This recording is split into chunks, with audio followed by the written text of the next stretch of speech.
Thomas gets a snowplow.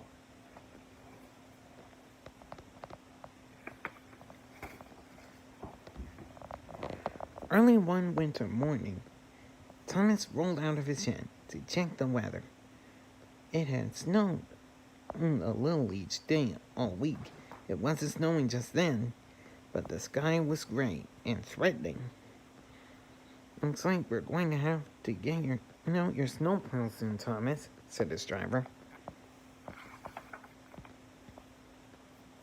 But Thomas was a really useful engine, but he didn't want to wear his snow. But he didn't like wearing his snowplow. "No," he said with a frown. "I'm fine, just as I am. Besides, my branch line was clear yesterday. I don't need a snowplow. It's not even snowing." "But Thomas," said his driver, "your snowplow would help you be really useful. Why don't you want to use it?" "Snowplows are silly," Thomas grumbled. "The other edges will laugh at me."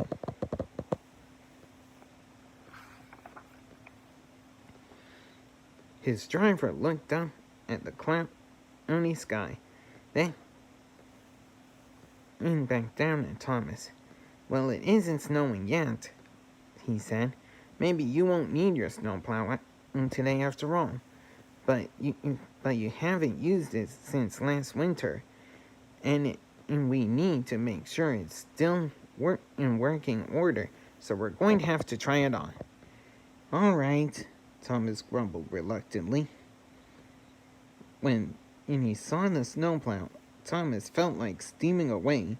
He didn't really want to put it on, but he had and agreed. So, with a few turns of a screw and a few twists of a bolt, Thomas had his snowplow attached to his front. "Yeah, there now," said his driver. "It fits perfectly."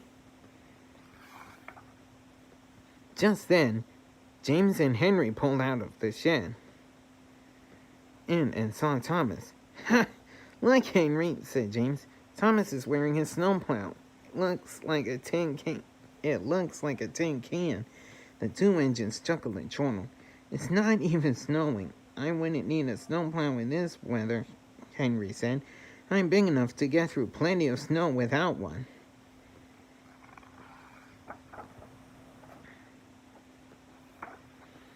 Thomas blushed and looked down. "Please take it off," he whispered to his driver. "All right," said his driver kindly. But we may need to come back for it," he added, with another nervous glance at the sky. When Thomas started out, there was some snow on the ground, but the tracks were clear. He didn't need a snowplow after all. His first stop was at a small station by an inn. As Thomas was pulling up, it started snowing lightly. The innkeeper hurried out to unload supplies. "Mighty cold winter we're having, Thomas," he said. "I'll need these extra blankets for my guests." Beep, beep, and Thomas was off again. Thomas's next stop was at a general store, where he had a large delivery to make. "Thank you, Thomas," said the owner of the store. "With this weather, I can never have enough snow shovels, hats, and mittens. My customers will be very happy."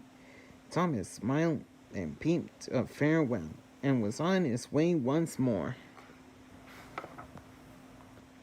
By the time Thomas made his last stop, it was snowing hard. The trip home was very difficult. The snow was piling up on the tracks, and it was hard to see. Thomas just went steadily on, concentrating on his warm shed, and the other engines waiting for him at the end of the line. "See," Thomas thought, "I can do this without a silly snowplow." Finally, Thomas managed to get back into the shed. Percy, James, and Henry were talking about the snow.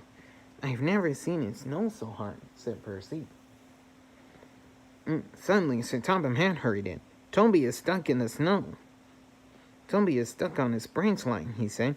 We need to go get him, or he may be out in the snow all night.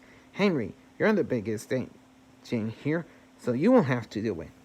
But it's snowing so hard, and it is so cold," said Henry.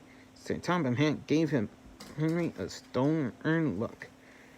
Henry quickly changed his mind and said, "But I am faster than Percy, James, or Thomas, and I'm big enough to get through the snow without a snowplow." So Sir Topham Hatt climbed aboard, and they were off. Thomas's driver looked with concern at the swirling snowstorm. "I'm putting your snowplow on," he said. "I have a bad feeling about this snow." So with a few turns of a screw and a few twists of a bolt, Thomas had his snowplow on again. Just then the engine saw a strange sight. It was hard to tell in the thick snow, but it looked like Henry backing up into the shed. "I couldn't make it," Henry steamed as he came closer. "The track was covered in snow. I almost got out. Stuck. I could barely back out." Thomas thought about how the other agents had laughed at his snowplow. Then he thought about Toby and having to stay out in the snow all night. "Sir, with my snowplow, I can do it," Thomas said. The snow was deep along the track, but that was no trouble for Thomas. It's his snowplow. It was still hard to see, but Thomas went slowly and carefully. Soon Thomas could tell what looked like a mound of snow on the track ahead of him was actually Toby, buried deep. "Beep, beep, Toby, I'm here to help you," called Thomas. Thomas crept past Toby and switched onto the same track. He carefully backed up to Toby. His driver jumped down and hooked them together. "Now pull," said his driver called. Thomas pulled. He pulled as hard as he could. Slowly but surely, Toby began to move.